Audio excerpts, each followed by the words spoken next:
नमस्कार दोस्तों, net crack अड्डा चैनल में आपका स्वागत है। आशा करती हूँ आप सभी लोग स्वस्थ होंगे। तो दोस्तों हम जो है इंटरनेशनल ट्रेड थ्योरीज़ के बारे में पढ़ रहे थे। ठीक है, हमने पिछली वीडियो में अपना जो है वो ट्रेडिशनल ट्रेड थ्योरी या फिर आपका कॉग्निटिव क्लासिकल थ्योरी, क्लासिकल भी बोल सकते हैं इसको। ठीक है, क्लासिकल ट्रेड थ्योरीज हमने इसको डिस्कस किया था अपनी पिछली वीडियो में। हमने ये mercantile, absolute advantage, comparative, Heckscher और लियोन्टिव, ये पांचों जो है वो पिछले वीडियो के अंदर मैंने डिस्कस कर दिए थे।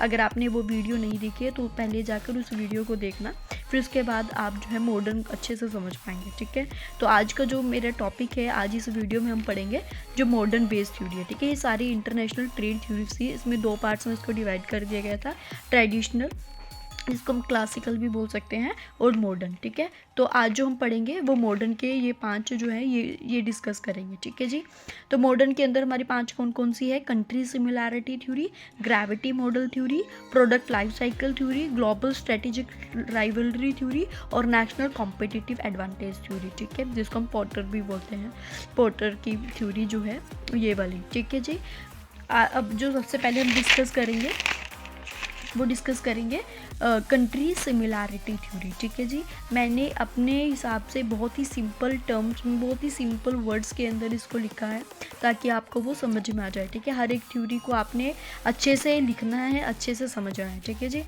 तो सबसे पहले हमारी मॉडर्न के अंदर सबसे पहले थ्योरी आती है कंट्री सिमिलैरिटी थ्योरी, जो किसने दी थी? स्टीफन लिंडर ने दी थी इन 1961। ठीक है जी, मैंने आपको पहले भी कई बार बोला है कि जो थ्योरीज है वो किसने दी थी और कब दी थी, ये आपने अच्छे से याद रखना है। ठीक है जी, तो कंट्री सिमिलैरिटी, इसके नाम से ही पता लग रहा है सिमिलैरिटी, कंट्री सिमिलैरिटी की जो कंट्री सिमिलर हैं हम जैसी कंट्रीज़ के साथ। ठीक है, जिनका टेस्ट, जिनके कस्टमर, ठीक है, जिनकी कल्चरल, जिनका इन्वायरमेंट हमारा जैसा है, जिन कंट्रीज़ का। ठीक है, country similarity, per capita income हो गया, पॉलिटिकल थोड़ा सा इकोनॉमी, मतलब कि क्या है, जो कंट्री हमारे जैसे, तो नाम से पता लग रहा है कंट्री सिमिलैरिटी, कि जिन कंट्री जो है, जो कंट्री हमारे जैसी ही है, सिमिलैरिटी क्या है, जो हम जैसे ही है, तो उन कंट्री के साथ जब हम ट्रेड करते हैं तो वो कंसेप्ट किसने दिया था? स्टीफन लिंडर ने। ठीक है, स्टीफन लिंडर ने एक थ्योरी बनाई है कि इन्होंने थ्योरी बनाई है कि जिन कंट्रीज़ का कल्चरल, जिनकी इन्वायरमेंटल, जिनका टेस्ट जो हमारे जैसा है, जब हम उनके साथ ट्रेड करते हैं तो उन्होंने इससे रिलेटेड ये थ्योरी बनाई थी। ठीक है, तो क्या लिखा है?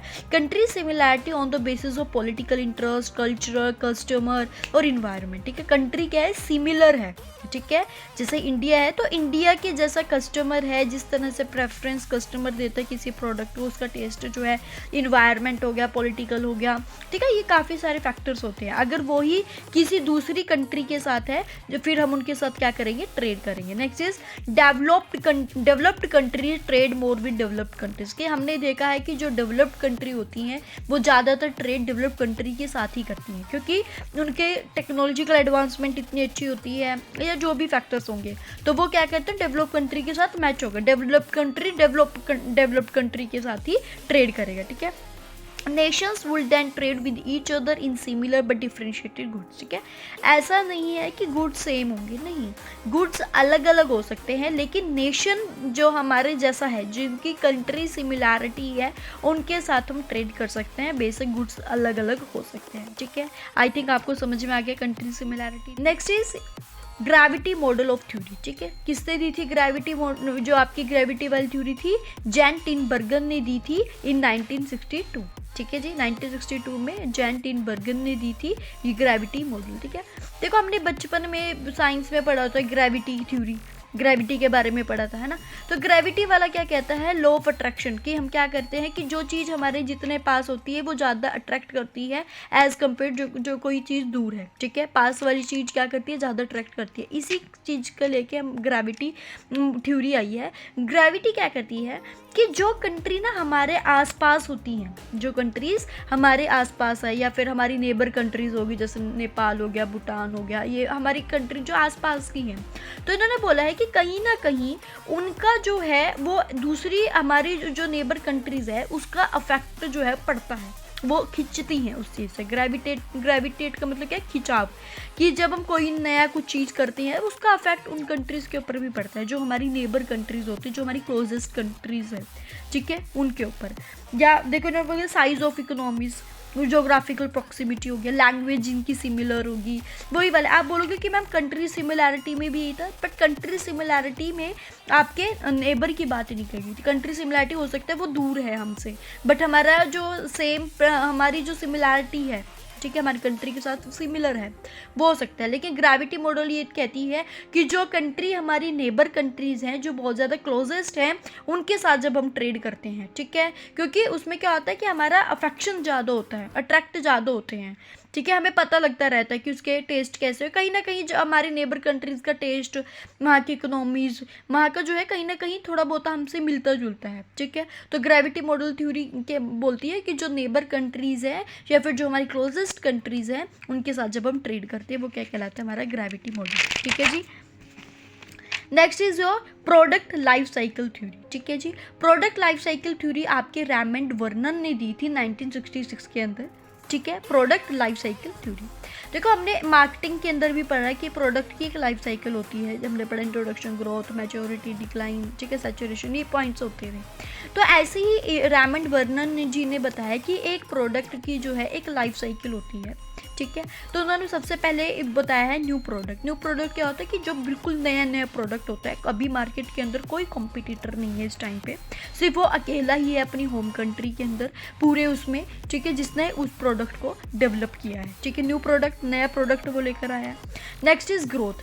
ग्रोथ के अंदर क्या होगा कि अब क्या हो गया, अब मार्केट के अंदर नया प्रोडक्ट आ गया। जब मार्केट के अंदर नया प्रोडक्ट आ गया तो कहीं ना कहीं उसके जो कॉम्पिटिटर है वो अब आने शुरू हो जाएंगे, है ना। देखो कोई भी प्रोडक्ट है वो ऐसा थोड़ी है वो आप अकेले ही उसके राजा होंगे, नहीं, उसको बनाने वाले और आपके कॉम्पिटिटर टाइमली आ जाते हैं, ठीक है। जैसे जैसे आप वो करोगे, आपका जब आप मार्केट को कैप्चर करोगे, ठीक है, कस्टमर जब आपके पास अट्रैक्ट, उस प्रोडक्ट की इमेज अच्छी होगी है, गुडविल अच्छी है, लोग उसको जान लगे हैं, तो कहीं ना कहीं कॉम्पिटिटर आपके बढ़ जाते हैं, ठीक है। तो ग्रोथ में क्या रहेगा, competitor rapidly increase in foreign also producing for the domestic market, ठीक है।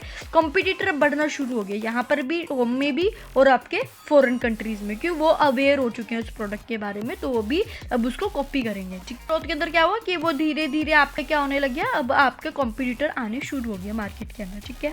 नेक्स्ट इज मैच्योरिंग पीरियड के अंदर इसमें क्या होगा, इस वाली स्टेज में companies from other foreign increase exports to the innovative countries. अब क्या करेंगे, जो प्रोडक्ट हमने बनाया था, फॉरेन कंट्रीज को भी उसके बारे में पता लगे, तो जो फॉरेन कंट्रीज होंगी अब वही प्रोडक्ट बनाकर एक्सपोर्ट करना शुरू कर दिया, ठीक है।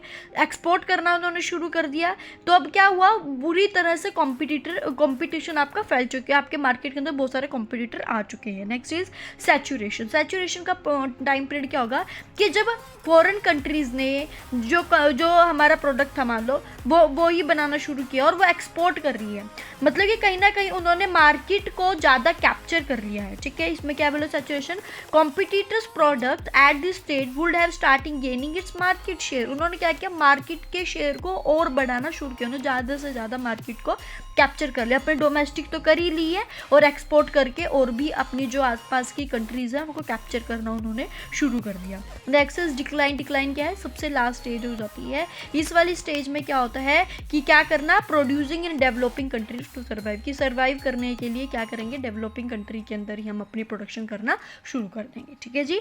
आपको प्रोडक्ट लाइफ साइकिल थ्योरी समझ में आ गई। न्यू प्रोडक्ट में क्या है, अभी कोई कॉम्पिटिटर नहीं है, नया ही प्रोडक्ट आया मार्केट के अंदर। ग्रोथ में क्या है, जब प्रोडक्ट आया नया मार्केट में तो लोग अब उससे अवेयर हो जाएंगे, लोगों को पता लग जाएगा, तो यहीं पे नहीं, डोमेस्टिक ही नहीं बल्कि आपके जो है वो इंटरनेशनली भी आपके कॉम्पिटिटर बनना शुरू हो जाएंगे। मैच्योरिंग क्या है, मैच्योरिंग में क्या होता है कि जब आपके जो आपके दूसरे कंट्रीज वाले हैं जब वो अवेयर हो जाएंगे तो वो क्या करेंगे, वो बना बनाकर जो हम आपकी जो आपकी फॉरेन कंट्रीज़ है अब वो बना बनाकर एक्सपोर्ट करना शुरू कर देंगे, ठीक है। Next is saturation. सैचुरेशन अब ये पॉइंट आ जाएगा कि जो फॉरेन कंट्रीज़ होंगी अब वही प्रोडक्ट बनाकर वो क्या करेगी, जब वो एक्सपोर्ट कर रही थी उन्होंने ज़्यादा से ज़्यादा मार्केट को अब कैप्चर कर लिया, मार्केट शेयर ज़्यादा हो गए। Next is decline. डिक्लाइन क्या, अब प्रोडक्शन के लिए डेवलपिंग कंट्रीज़ के अंदर सर्वाइव करना पड़ेगा, ठीक है जी। ये आपने प्रोडक्ट लाइफ साइकिल की जो थ्योरी है ये आपने अच्छे से अपनी नोटबुक के अंदर ऐड करनी है, ठीक है जी। Next is your global strategic rivalry theory. Rivalry का मतलब क्या होता है, कॉम्पिटिटर, है ना। राइवलरी का मतलब क्या होगा, जो हमारे कॉम्पिटिटर हैं, ठीक है। ये किन्होंने दी थी, पॉल क्रुगमैन ने और कैल्विन लैंकास्टर ने 1980 के अंदर ये वाली थ्योरी डेवलप की है। ये बेसिकली थ्योरी का मेन था अपने कॉम्पिटिटर्स के बारे में, ठीक है। इन्होंने बोला दिस थ्योरी साइड इस थ्योरी ने बताया कि firm can obtain a sustainable competitive advantage are called the barriers to entry for that industry. अब क्या करेंगे कि अगर आप कॉम्पिटिटिव एडवांटेज लेना चाहते हो तो अब यहाँ पे क्या करेगी, अब आपके कॉम्पिटिटर आ गई हैं, ठीक है। तो यहाँ पे क्या करेगी, इसके अंदर क्या करती है कि जो इंडस्ट्री बाहर से आती है, जो कंपनीज बाहर से आती है, उनके लिए बैरियर्स क्रिएट कर देंगी ताकि जो फॉरेन कंट्रीज हैं या फिर जो एमएनसीज हैं वो यहाँ पर ना आ पाए, ठीक है। तो ग्लोबल स्ट्रेटेजिक राइवलरी थ्योरी ये बोलती है कि यहाँ पे हम बैरियर्स क्रिएट कर देंगे और इंडस्ट्रीज के आने के लिए, कि और इंडस्ट्री यहाँ पर नहीं आएंगी। पहले ही बहुत ज़्यादा कंपटीशन है, अगर और कंट्री और यहाँ पर इंडस्ट्रीज आएंगी तो और कंपटीशन बढ़ जाएगा। तो कंपटीशन को कम करने के लिए, ज़्यादा कंपटीशन ना हो, तो हम यहाँ पे क्या करते हैं, जो हमारी राइवलरी इंडस्ट्रीज होती हैं या फिर जो हमारी एमएनसीज होती हैं जो बाहर से आएंगी, उनके ऊपर हम क्या कर देती हैं, उन इंडस्ट्रीज के ऊपर बैरियर्स क्रिएट कर देती हैं कि वो इंडस्ट्री यहाँ पर ना आए। Next and last is national competitive advantage theory, जिसे माइकल पोर्टर या फिर पोर्टर डायमंड थ्योरी भी बोलते हैं, ठीक है। पोर्टर जी की थ्योरी है ये, national competitive advantage. Competitive advantage का मतलब क्या आता है कि आपने अपने कॉम्पिटिटर से बेहतर प्रोडक्ट बनाकर आपने मतलब कि मार्केट में उस प्रोडक्ट को बनाने वाले काफ़ी आपके कॉम्पिटिटर हैं, पर आपका प्रोडक्ट सबसे अच्छा, सबसे ज़्यादा बिक रहा है, ठीक है। आपने उस चीज़ का फ़ायदा उठाना है कॉम्पिटिटिव एडवांटेज का, ठीक है।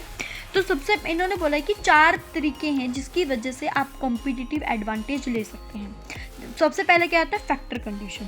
फैक्टर कंडीशन क्या होता है कि ऐसे कुछ फैक्टर या ऐसे रिसोर्सेज होते हैं जिसकी वजह से आप कॉम्पिटिटिव एडवांटेज क्रिएट कर सकते हैं। देखो 2 तरह के रिसोर्सेज होते हैं, एक तो होता है बेसिक, एक होता है एडवांस, ठीक है। अगर बेसिक रिसोर्सेज होंगे तो बेसिक्स तो सब कर रहे हैं, पर आपको कुछ एडवांस, कुछ अलग करना पड़ेगा ना, तभी तो आप अपने मार्केट, तभी तो आप कॉम्पिटिटिव एडवांटेज का फ़ायदा ले पाओगे, तभी तो आप कह पाओगे।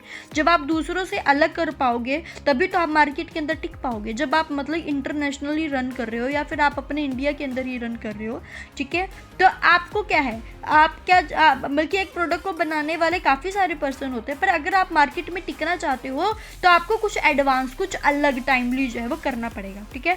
तो कॉम्पिटिटिव एडवांटेज पाने के लिए सबसे पहले आपको फैक्टर कंडीशन अपनी देखनी पड़ेगी कि जो आपके रिसोर्सेज हैं उनको, आपके बेसिक्स रिसोर्सेज हैं, बेसिक रिसोर्सेज को एडवांस के अंदर आपको कन्वर्ट करना पड़ेगा, सबसे पहला पॉइंट है। दूसरा है फर्म स्ट्रेटेजी राइवलरी।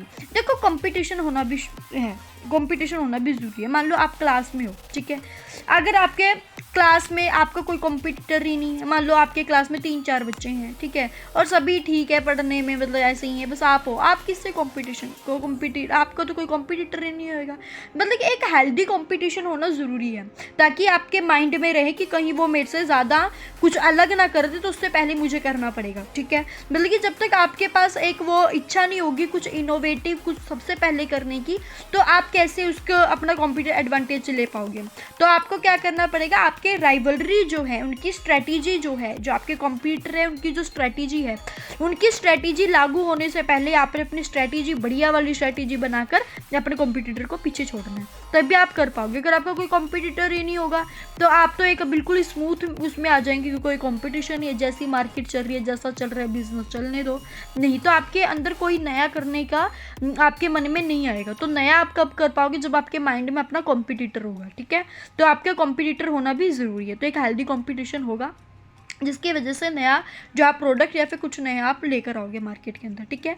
पहले तो क्या हो गया, रिसोर्सेज, दूसरा राइवलरी, ठीक है। Third is your demand condition. Demand condition क्या है कि सबसे पहले आपको पता होना चाहिए कि आपके कॉम्पिटिटर क्या डिमांड कर रहा है, आपके कस्टमर क्या डिमांड कर रहा है, किस तरह का प्रोडक्ट आपके कस्टमर चाहता है, ठीक है। अगर आप इंटरनेशनली अपने बिजनेस को रन कर रहे हो तो आपको पहले वहाँ की मार्केट को पढ़ना पड़ेगा, वहाँ के कस्टमर को जानना पड़ेगा कि वहाँ के कस्टमर का टेस्ट कैसा है, कैसी प्रेफरेंस है, वहाँ का इन्वायरमेंट कैसा है, किस तरह की मार्केट है, कैसे चाहता है कस्टमर, किस तरह का प्रोडक्ट चाहता है, क्या टेस्ट है। तो जब इन चीज़ों को आप अपने डिमांड कंडीशंस को जब आप चेकआउट करोगे तभी आप कॉम्पिटिटिव एडवांटेज का फ़ायदा ले पाओगे, ठीक है। Next fourth is related and spotted industry. Related and spotted industries का मतलब देखो, एक ना स्पॉट होना भी ज़रूरी है, ठीक है।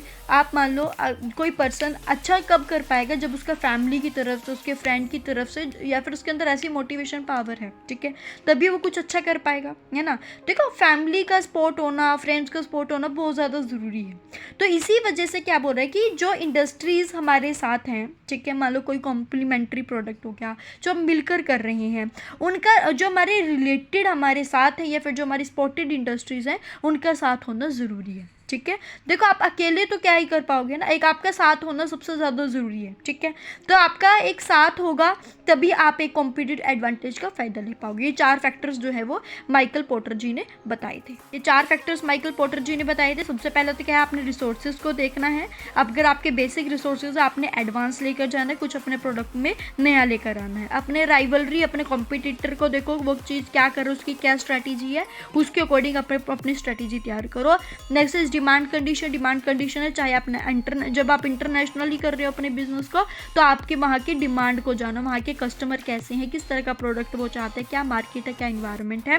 नेक्स्ट इज जो आपकी इंडस्ट्री जो आपके साथ हैं, जो आपके स्पोर्ट में हैं, उनको भी अपने साथ रखना है, तो ताकि उनसे आपको मोटिवेशन जो है वो मिल सके, ठीक है दोस्तों। ये सारा ही हमारे मॉडर्न के जो हमारी थ्योरीज़ हैं या फिर फर्म बेस्ड थ्योरीज़ है उसके बारे में पढ़ा है हमने, ठीक है। हम फटाफट ब्रशअप करते हैं इसको, फटाफट हम रिवाइज करते हैं जो हमने आज पढ़ा है। कंट्री सिमिलैरिटी थ्योरी क्या बोलती है कि जो कंट्री हमारे जैसी है, जो सिमिलर है हमारे कल्चरल वाइज, ठीक है, इन्वायरमेंट वाइज, इकोनॉमी वाइज, उनके साथ ट्रेड करना। ग्रेविटी मॉडल ये कहता है कि ये बोलता है बेसिकली लॉ ऑफ अट्रैक्शन, कि जो कंट्री हमारे आसपास की होती हैं, ठीक है, जो हमारे मतलब कि नेबर कंट्रीज होती हैं, उनके साथ हमारा ज़्यादा मतलब कि एक अट्रैक्शन होता है, ठीक है, वो ज़्यादा अट्रैक्ट होती हैं, ठीक है। Next is product life cycle. Product life cycle में हमने पढ़ा है कि कैसे हमारा न्यू प्रोडक्ट होता है, ठीक है, कैसे मैच्योरिटी, डिक्लाइन, ये सब चीज़ें हमने इसके अंदर स्टेजेस के थ्रू पढ़ा है। Next is global strategic rivalry theory. Rivalry theory ये बोलते हैं कि कॉम्पिटिशन को कम करने के लिए हमें क्या करनी पड़ेगी, जो हमारी कॉम्पिटिशन है, जो अगर कोई बाहर से कोई आ रहा है, कोई ऐसी इंडस्ट्रीज आ रही हैं, एमएनसीज आ रही हैं, तो उनके लिए बैरियर्स क्रिएट करना ताकि वो हमारे यहाँ पे अपने जो हमारी डोमेस्टिक है उसको हार्म ना पहुँचाएं। Next is national competitive advantage. National competitive advantage हमारे पोर्टर जी ने दी थी, उन्होंने हमारे 4 बताए हैं कि हमें सबसे पहले रिसोर्सेज का पता होना चाहिए कि किस तरह के रिसोर्सेज हैं, हमारे कॉम्पिटिटर क्या हैं, ठीक है, हम डिमांड कैसी है, और जो हमारी स्पोर्टेड इंडस्ट्रीज़ हैं उनका सपोर्ट लेना, ठीक है। ठीक है दोस्तों, हम आज मेरी तरफ से इंटरनेशनल ट्रेड थ्योरीज जो है वो कंप्लीट हो चुकी हैं। हमने 10 थ्योरीज जो है वो पढ़ ली हैं, ठीक है। तो आपने थ्योरीज जो है वो अच्छे से अपने नोटबुक के अंदर ऐड करनी है। इसमें से क्वेश्चन जो है वो बनते ही बनते हैं। अगर आप previous year question paper research करोगे, देखोगे ना, तो इनमें से क्वेश्चन जो है वो 2-3 क्वेश्चन जो है वो बनते हैं। हर साल इनमें से क्वेश्चन आता है थ्योरीज से, ठीक है। तो आपने जो है थ्योरीज किसने दी थी, कब दी थी, ये आपने ध्यान रखना किस थ्योरी के अंदर क्या था, ठीक है। आप 1-2 बार इसको रिवाइज करोगे, ठीक है, तो अब 1-2 बार आप वीडियो और देखोगे, अपनी नोटबुक में इसको ऐड करोगे, तो आप इसको अच्छे से कर पाएंगे, ठीक है जी। अगर कोई डाउट है किसी थ्योरीज में, किसी पॉइंट में, तो आप मेरे को कमेंट कर सकते हैं। वीडियो अच्छी लगे तो मेरे चैनल को सब्सक्राइब करना, वीडियो को लाइक करना। जय हिंद, जय भारत।